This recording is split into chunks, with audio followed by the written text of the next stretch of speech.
Hi guys, today we are going to see about a new topic that is gametogenesis and fertilization. So I hope you may have heard about these topics, gametogenesis and fertilization. So we are going to deal in detail about each things.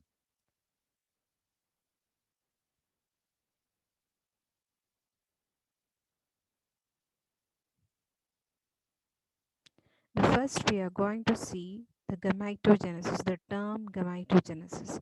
So as you all know, the male gamete is known as spermatozoa, whereas the female gamete is known as ovum.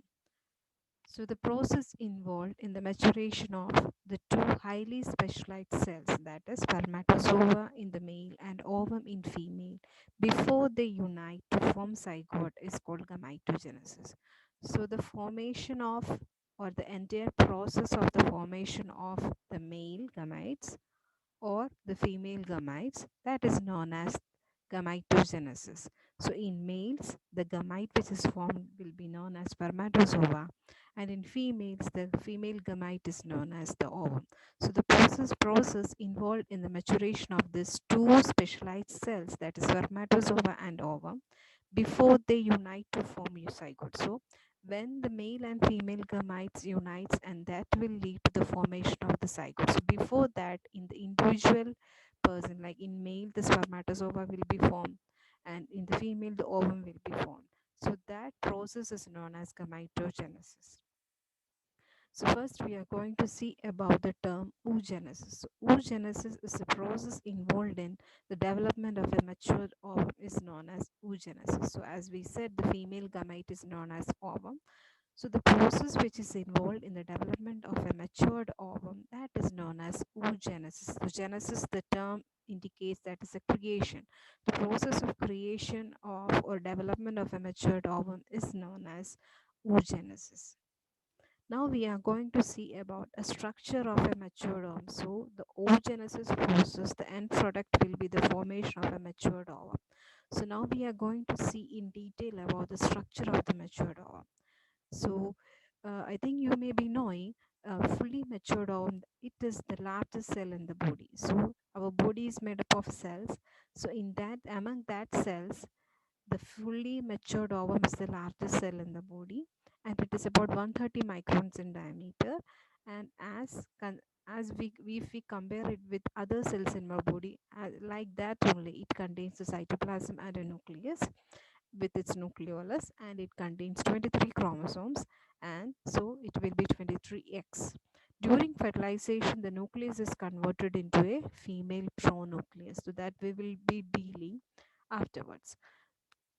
So first, the ovum is surrounded by a cell membrane that is known as vitelline membrane. So we are going to see about in detail about the structure of a matured ovum, a fully matured ovum. So here we can see uh, there will be a cell membrane that is known as vitelline membrane. So here you can see this covering is known as the covering of the matured ovum is known as the vitelline membrane. Okay, there is an outer transparent mucoprotein envelope, that is zona pellucida.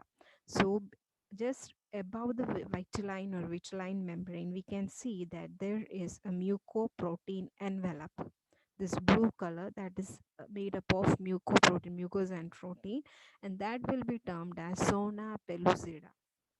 And this zona pellucida will be penetrated by tiny channels, and that through that channels the nutrients or the materials will be transporting from the cells to the oocytes. So as we said, the ovum is surrounded by a cell membrane that is known as vitelline membrane, and just above the vitelline membrane there is a mucoprotein envelope that is known as zona pellucida, and the zona pellucida consists of tiny channels through which the transport of materials will be done in the oocytes. Okay, so now in between this vitelline membrane and the zona pellucida, there is some space that is known as perivitelline space, and this will be accommodating the polar bodies. Okay, so as we said, the first inner layer will be vitelline membrane, and then above that there will be a mucoprotein envelope, that is zona pellucida, and it will containing tiny channels for the transportation of nutrients and nutrients and materials. And in between the vitelline membrane and the zona pellucida there will be perivitelline space where the polar bodies will be accommodating. Okay, now this human oocyte after its escape from the follicle, so that is about, we are saying about the Graafian follicle. So when the matured ovum uh, it comes out of the Graafian follicle, so as soon as it comes out the Graafian follicle, that oocyte will be covered by a granulosa cells. You can see here branches of granulosa cell. That cells are known as corona radiata. So these are the general structure of the matured ovum. So once again I will repeat here, as you said, this oocyte or ovum, it consists of nucleus, it consists of DNA and the chromosomes 23x, cytoplasm is there, and then the cell membrane is known as vitelline or vitelline membrane, and just above that there will be a mucoprotein envelope that is known as the zona pellucida, and zona pellucida consists of tiny channels through which the materials and nutrients will be transporting to the oocyte. And in the space in between the vitelline membrane and the zona pellucida is known as perivitelline space. And as soon as the human oocyte it escaped from the follicle, it will be covered by granulosa cells that are known as corona radiata. So these are the corona radiata. So these are the main three layers: vitelline membrane, zona pellucida, and the corona radiata. So I think you might have got some idea about the structure of a matured ovum. So in human, a fully matured ovum is the largest cell in the body in the female, and it is about 130 microns in the diameter. As in as other cells, it has also got the cytoplasm, it has got the chromosome, DNA, and everything, and the membrane, vitelline membrane, then zona pellucida, and the corona radiata. So now we are going to see. So here in the picture, it is very clear that this is the nucleus. This will be germinal cells or nucleolus, and then this is the cytoplasm. So it will be known as ooplasm here, and then the vitelline membrane, then zona pellucida, then this is a corona radiata. Now we are going to see about the spermatozoa, which is the male gamete. So here you can see the structure of a spermatozoa. Here you can see there is head, neck and middle piece, and the tail. So head, neck, middle piece, and the tail. So here you can see in the head there is a cap that is known as, that we are calling it as acrosomal cap. So we'll see in detail about each and everything. Okay, so in this acrosomal cap, what it does, it produce during incapacitation, because that means when the sperms are deposited in the vagina of the female, sperm will be going towards the ovum. So while it goes, it has to penetrate the layers of the ovum. As we said earlier, that there are mainly three layers: the corona radiata, the zona pellucida, and the vitelline membrane. So for the penetration of each layers of the oocyte, the enzyme is secreted from this acrosomal cap, that is known as hyaluronidase enzyme. This will help for the penetration of the layers of the ovum. I think you are getting it. So when the sperm is deposited in the vagina of the female or the women, so the sperm will be driving towards the ovum which is waiting for the sperm. So for getting inside the ovum for the fertilization, the sperm has to cross many barriers. So the main which I have discussed is the ovum has got three layers: the corona radiata, the zona pellucida, and the vitelline membrane. So what happens? So in order to penetrate all this membrane, this sperm will the head, the acrosomal cap. This will secrete an enzyme, release an enzyme that is known as hyaluronidase enzyme, which helps for the disintegration of the membrane of the ovum. So this will help. Then the nucleus is there, the neck, and then the middle piece. So in middle piece, the mitochondria, that's the powerhouse that is situated there, and the tail. The tail will help for the movement, motility of the sperm. So this is about the spermatozoa.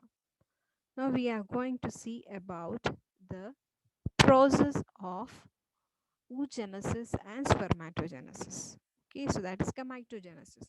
So first we will see the oogenesis. So there will be a germ cell, and the germ cell will undergo a mitotic division that will be forming into the oogonia, and this oogonia will be converted into the primary oocyte, that is 46XX. So you know, this oocyte contains only X chromosomes, 46XX. So now, for your knowledge, I would like to say that when a female child is born, okay, so in her reproductive system, she will be having the primary oocyte for her entire reproductive age. Okay, so once again I will repeat. So the first, the germ cells mitotic division will be taking place, oogonia, and the oogonia will be converted into the primary oocyte, that is 46 axis. So each girl or girl child who is born, she will be having enough of primary oocytes in her reproductive system for entire reproductive age. Okay, so 46XX has been is it's there. So until the puberty it will remain like that only, that is the first meiotic division will not take place, it is arrested. Okay, so until the puberty there will be arrested first meiotic division. Okay, now once a girl attains puberty, what happens? Due to the hormonal influences, the primary oocyte will start. Not all primary oocyte, not every primary oocyte. A single primary oocyte will start maturing to a Graafian follicle. Understood? So the many primary oocytes are there, but in in each month one primary oocyte will be maturing to become a Graafian follicle. Understood? So now the maturation of Graafian follicle, because that she has attained the puberty under the hormonal influences, she will be the maturation of Graafian follicle will be taking place. So there completes the first meiotic division, and now the secondary oocyte and first polar body has been formed. Secondary oocyte 23X and first polar body 23X, this both are formed. Okay, now what happens? So in the Graafian follicle there is a matured ovum, that is secondary oocyte. So what happens during the ovulation? Okay, ovulation has taken place, that is the matured ovum has come out of the Graafian follicle. So this ovulation, what happens? There are two chances. Once it may get fertilized or it may not get fertilized. So the ovulation has taken place, fertilization not took place. So the sperm was not there, or there was no any sexual intercourse. So there is no fertilization taken place. So what happened to that matured ovum? It will degenerate within 24 hours. It cannot survive for long. It can survive only 24 hours. So it will be degenerating. Whereas in case if the intercourse has been taken place and the sperm has successfully reached to to the ovum, so the fertilization will take place, and there the second meiotic division will be taking place. That will lead to the formation of a female pronucleus and a second polar body, that is 23X. So here for your knowledge I would like to say that the polar body, it's a haploid cells, it doesn't have any role in the fertilization. So after few days it will be degenerated. Okay, so that is about the polar body. It is small haploid cell that is formed at the same time of the as an egg cell during oogenesis, but it does not have any ability to get fertilized. So that is second polar body. So once again I will repeat about the oogenesis. So first the germ cells mitotic division will be taken place, that will lead to the formation of oogonia, and the primary oocyte will be formed, that will consist of 46XX. But in every girl child who is born, she will be having this primary oocyte for her entire reproductive age group. But when she reached the puberty, then only it starts, the primary oocyte will become secondary oocytes. But all the primary oocyte will not be together, will not be converting into the graphene follicle. A single from each alternative ovaries, a single primary oocyte will undergo the meiotic division, and then there will be formation of secondary oocyte and the first polar body. So here it was 46 X's, while the first meiotic division that has been divided into 23X, it will goes toward the secondary oocyte, and in the polar body that is 23X. So 46 has been divided into 23X and 23X. So when the ovulation takes place, there are chances of it getting fertilized or not fertilized. If it is not fertilized, the ovum that will be degenerate within the 24 hours. The follicle which has formed, the oocyte, it will degenerate within the 24 hours. Whereas if it was a favorable condition, the fertilization will take place with the sperm or spermatozoa. There will be, after the fertilization, second meiotic division will be taking place.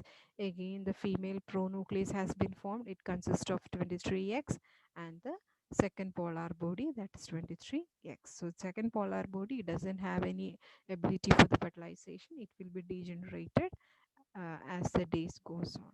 So I hope you got some idea about the oogenesis. Now we are going to see about the spermatogenesis. So it is the formation of a matured sperm.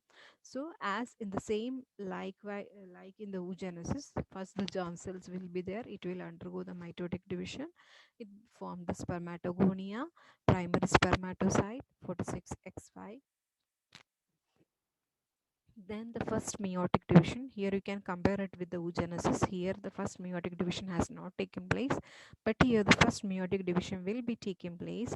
This thing will be happening during the puberty. Okay, the first meiotic division. So this first meiotic division will leads to the formation of secondary spermatocyte. Here you can see there is 23X and 23Y, and that will undergo a second meiotic division that will lead to the formation of four cells, that is 23X, 23X, 23Y, and 23Y. So these are known as spermatids, and this spermatids will undergo various morphological changes, and spermatozoa will be formed. That is about spermatogenesis. Here you can see it has got spermatogenesis. We can see the chromosomes are 46 XY. So that's why we say that um, the gender of the fertilized egg will be determined by the male gamete. Okay, because it contains XY, whereas the female gamete, it contains XS. So this will be fertilized with this one.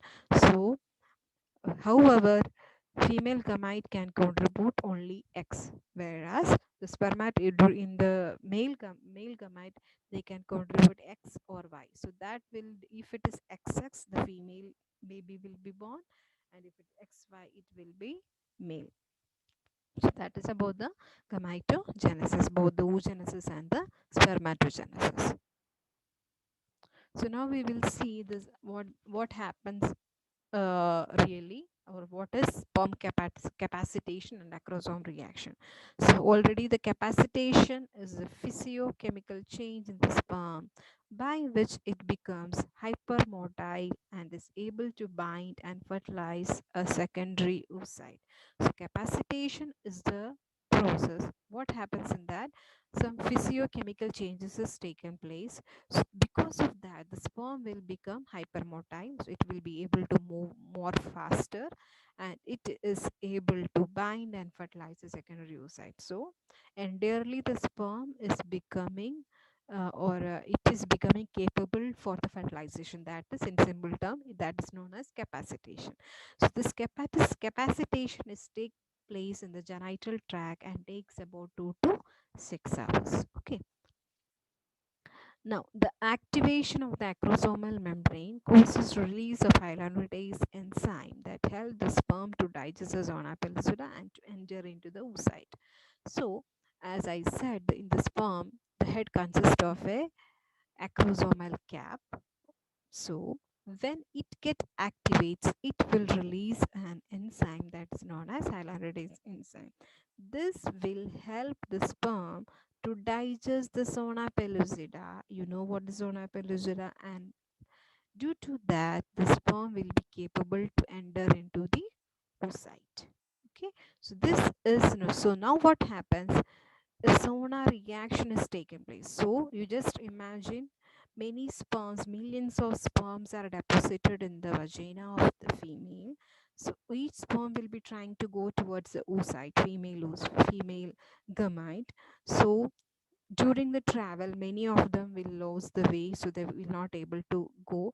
But the faster, the hypermotile of the healthy sperm will able to touch the layers membranes of the oocyte, and that sperm will release the hyaluronidase enzyme, and that will lead to the penetration of the sperm into the oocyte. So as soon as one sperm touches the membrane of the oocyte or zoopellucida, and it has penetrated into the oocyte, immediately there will some process will take place that is known as sonar reaction.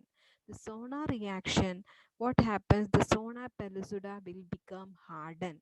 So further, it will not allow any other sperm to penetrate the solar pellucida. That is actually known as sonar reaction. So that's why it said that it will prevent the polysperm. It will not allow any other sperm to come into the oocyte. Understood? So acrosome sperm penetrate the zona pellucida, reaches the perivitalized spaces and fuses with the oocyte plasma membrane. So only one sperm it has crossed the zona pellucida. As soon as it crossed, what happened? The zona reaction took place and hardening of zona pellucida has taken place.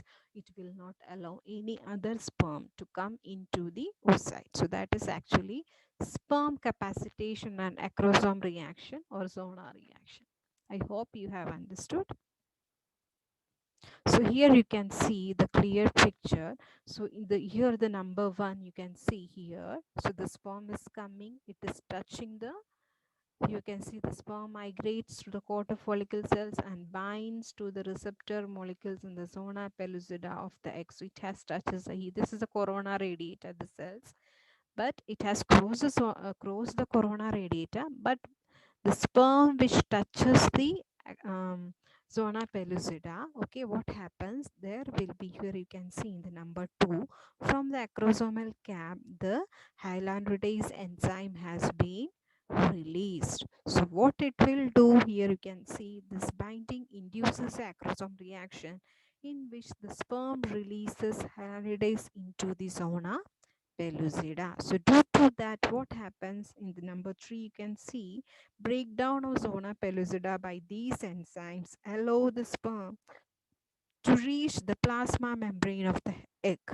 Understood? Here you can see in the number 2, acrosome reaction, hyaluronidase enzyme has been released, and that will lead to the crossing of this zona pellucida. So it will allow the sperm to reach the plasma membrane of the egg.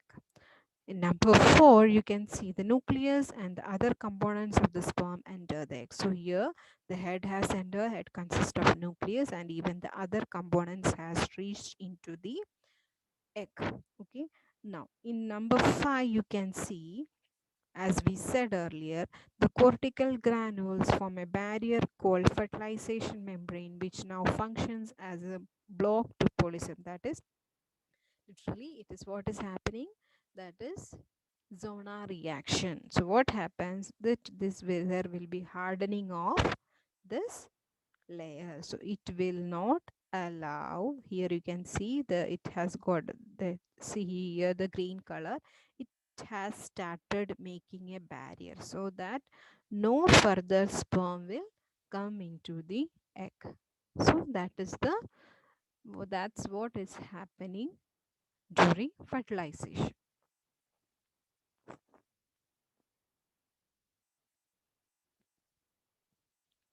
Okay, I hope you have understood till this. So the rest we will be continuing in the next class. I hope you have understood. If you have any doubts, kindly uh, just you can put a comment in the video. Okay, thank you. Have a nice day.